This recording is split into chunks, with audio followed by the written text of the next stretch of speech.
je suis la directrice générale adjointe de l'Académie Génération Foot. J'ai travaillé une dizaine d'années dans l'humanitaire et le développement.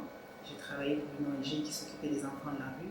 J'ai travaillé également pour la présidence de la République en tant que chargée de programme pour la protection de l'enfant, où j'étais un peu dans le sport quand même parce que j'ai fait 20 ans dans le basket. J'étais joueuse de basket. Et aujourd'hui, donc, grâce à la formation que j'ai faite en management du sport, qui était la première formation FIFA à laquelle un Sénégalais avait participé, même si cette formation existe depuis 20 ans, j'ai eu l'honneur du coup d'être sélectionnée et de pouvoir faire une formation extraordinaire qui m'a vraiment fait rencontrer des personnes exceptionnelles et qui a justement ouvert les portes d'une carrière professionnelle dans le sport, ce que je n'avais pas imaginé très honnêtement 1 an ou 2 ans dans la nature, et d'avoir été élevée par un homme à une forte personnalité qui n'hésitait pas à affirmer vraiment son penchant pour le sport, et une mère qui elle-même a été élevée par un homme, donc ça fait un mélange assez explosif. Alors mon papa s'appelle Amadou Lamine-Ba, il est de la génération de Lamine Diack, tous ces promotionnaires, c'est des gens avec qui il a travaillé pendant très longtemps, c'est des gens avec qui il a grandi à la Médina. Mon papa, c'était un papa poule, mais caché derrière une certaine pudeur, parce que c'était un individu assez mystérieux. Mais le souvenir que j'ai de lui, c'est vraiment quelqu'un d'extrêmement calme, d'extrêmement posé. J'ai jamais entendu mon père crier de ma vie. Et moi, quand j'étais très jeune, je ne comprenais pas pourquoi il voyageait tout le temps. Parce que je voyais les papas de mes camarades d'école venir les chercher à l'école, les amener dans les supermarchés, et moi, mon papa, il voyageait tout le temps, je ne le voyais pas. Donc, une partie de mon enfance, j'ai vécu un peu la frustration de ne pas l'avoir en permanence avec moi. Mais au fur et à mesure que je grandissais, j'ai compris pourquoi. Et puis, il se rattrapait bien quand il revenait à la maison. Il se rattrapait beaucoup. Il n'a pas vraiment vu grandir ses enfants précédents. Donc, on peut dire que je suis la seule enfant qu'il ait vraiment vu grandir, qu'il ait vu naître, même s'il est encore en voyage quand je suis née, comme d'habitude. Mais je suis vraiment la seule qui l'ait pouponné, qui l'ait vu grandir, qui l'ait accompagné, avec laquelle il a vraiment pu profiter, m'accompagner, faire mes premiers pas, s'extasier devant mes premières danses. C'est des expériences qu'il n'avait pas eues précédemment. Donc j'étais un petit peu la petite dernière gâtée qu'il a eue à plus de 60 ans. Donc la relation, elle était presque comme un grand-père avec sa petite fille. D'ailleurs, je l'appelais papy affectueusement, je n'ai jamais appelé mon père papa. Mais donc c'était vraiment une relation très, comment dire, très dans l'émotionnel et dans le « oui, mais tu es ma petite fille, tu es ma petite... tu es mon petit rayon de soleil, tu es l'enfant de mes vieux jours ». Et il a fallu d'ailleurs que ma mère fasse l'effort de réellement m'élever, parce que sinon j'étais bonne achetée à la poubelle, j'aurais été pourri gâtée. Elle a pris de la place parce que comme il voyageait beaucoup, il fallait qu'elle soit là, qu'elle soit présente. Mais elle a su aussi respecter le temps qu'on pouvait passer ensemble quand il était là. Il y avait une certaine pudeur entre nous. Moi, j'ai été très proche jusqu'à un certain âge. Après, j'ai commencé à sentir qu'il y avait des restrictions par rapport à plein de choses que je voulais faire. Pour sortir, c'était compliqué. Je ne voulais pas que les garçons viennent à la maison.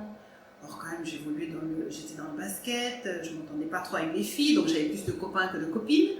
Il s'est mis en retrait et il s'est dit, bon, je pense que la maman, elle va gérer cette partie-là. Et moi, je serai là, de toute façon, dans le coin, quand même, pour voir comment ça évolue. Mais ce qui nous rapprochait davantage, c'était le sport. C'est vraiment la discussion que je pouvais avoir avec lui sans problème. Il venait me voir jouer de temps en temps, mais il se cachait pour pas que je sache qu'il était là, parce que sinon il me perturbait complètement.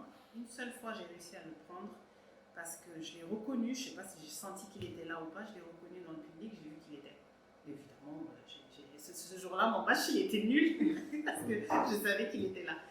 Mais après, il m'a dit, ah, mais tu m'as vu ce jour-là, mais je suis venue plusieurs fois. Aujourd'hui, pour moi, chaque jour que j'aurai à réaliser un projet ou que je devrais faire des résultats dans le sport, je ne pourrais pas m'empêcher de penser au fait que mon père m'a laissé la place en s'éclipsant, comme par hasard, le jour où je devais recevoir mon diplôme en management du sport. Parce que s'il y a une chose dont il n'aurait jamais pu se douter, c'est de ce que je fais aujourd'hui. Mais alors, pas du tout. Voilà mon bel homme de papa. Il semblerait qu'il y ait une ressemblance. Mais je pense que moi, ce que je vois à travers sa photo, c'est toute la tranquillité qu'il avait, qu'il pouvait inspirer à travers son sourire. Un souvenir que je garde même de mon enfance et des témoignages aussi de ma mère sur les premières années de sa vie quand j'étais plus jeune. Mais même moi, durant mon adolescence, je l'ai vu, les années que j'ai vécues avec lui avant qu'il ne soit malade, je l'ai vu que c'était un individu très tranquille. Et le voilà. Il paraît qu'on a les mêmes yeux, le même sourire. Et ma mère aime me dire régulièrement d'ailleurs que la capacité d'écoute, le calme, sauf quand je fais des histoires, mais apparemment je les ai héritées de lui. Je suis persuadée quelque part il suit les choses de loin, il n'a pas voulu me faire de l'ombre, donc il est parti juste à temps pour me laisser m'exprimer, éclore on va dire. J'ai vu mon père écraser une norme une fois dans sa vie, c'est le jour où j'ai eu le bac et que j'étais première de mon centre et de mon jury et de mon établissement scolaire avec une bourse d'excellence du gouvernement. Là, c'est la première fois de ma vie que j'ai vu mon père écraser une larme. Et là, j'ai senti que j'avais atteint le sommet vraiment de ce qu'on peut, du sentiment qu'un parent pouvait éprouver pour son enfant. J'ai appris très récemment, toujours dans les confidences de ma mère, parce que j'ai toujours pensé que c'est ma mère qui m'avait mise au basket, mais apparemment mon père m'a posé la question un jour quand j'avais 7 ans, est-ce que tu aimes le sport? Oui. Et qu'est-ce que tu aimes comme sport? Je ne sais pas. Donc en fait, un jour, il m'a accompagnée dans un club, un terrain de basket qui était derrière chez nous. J'ai regardé les jeunes courir dans tous les sens, j'étais avec mon père, et tout d'un coup, je lui ai dit, ah, moi j'aime ça. Je sais pas ce que c'est, mais j'aime ça, moi j'aimerais bien faire ça. Et alors, ça y est, le lendemain, j'avais une paire de baskets, j'avais un équipement complet, j'avais même un équipement de star pour une débutante. C'était à quel point mon père était dans les extrêmes. Donc il m'a amenée, il m'a inscrite, et c'est là que j'ai développé une passion fulgurante pour le basket. Et ça, je l'ai su il y a une semaine ou deux peut-être. Mais il est arrivé une fois que le coach ne m'ait pas sélectionné pour jouer ce week-end-là. Alors je suis rentrée dans tous mes états, c'était vraiment la première fois que ça m'arrivait, et donc je devais faire face à l'échec, pour la première fois en réalité dans ce domaine. Et je suis arrivée à la maison en larmes. Mon père, en fait, il a senti le pourquoi de ce sentiment, pourquoi j'avais vécu profondément cette non-sélection et que c'était peut-être un échec véritable, c'est quelque chose que j'aurais dû faire, que je n'ai pas fait ou autre. Et je me souviens, il m'avait convoqué dans son bureau, on s'est assis, il n'en a pas parlé du tout. Il savait pourtant pourquoi j'étais dans cet état-là. Il s'est assis à côté de moi, on a regardé la télé ensemble, après il a commencé à me raconter des anecdotes quand il était plus jeune, choisi particulièrement sur des moments d'adversité qu'il a traversés, sans forcément me tirer une morale à l'histoire. Et en fait, l'idée, c'était que moi-même, je comprenne qu'on n'a pas toujours ce qu'on veut dans la vie, et que dans le sport, il y a toujours de la compétition en interne, que jusqu'ici, j'avais suffisamment impressionné mon entraîneur pour être sélectionné à tous les matchs, mais que ça ne se passera pas toujours comme ça dans la vie.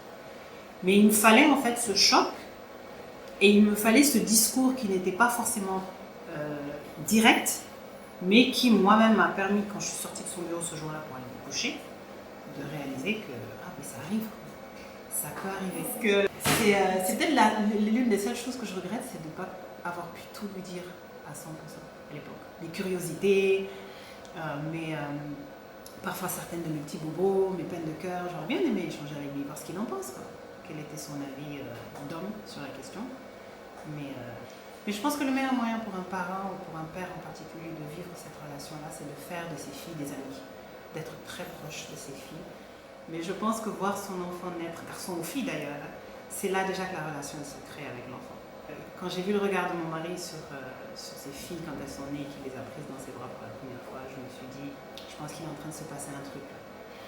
En tout cas, j'espère que mon mari et moi, on aura la capacité à faire avec nos filles ce que mes parents ont fait pour moi, et d'en faire vraiment ce qu'on aurait aimé qu'ils voient aujourd'hui s'il avait été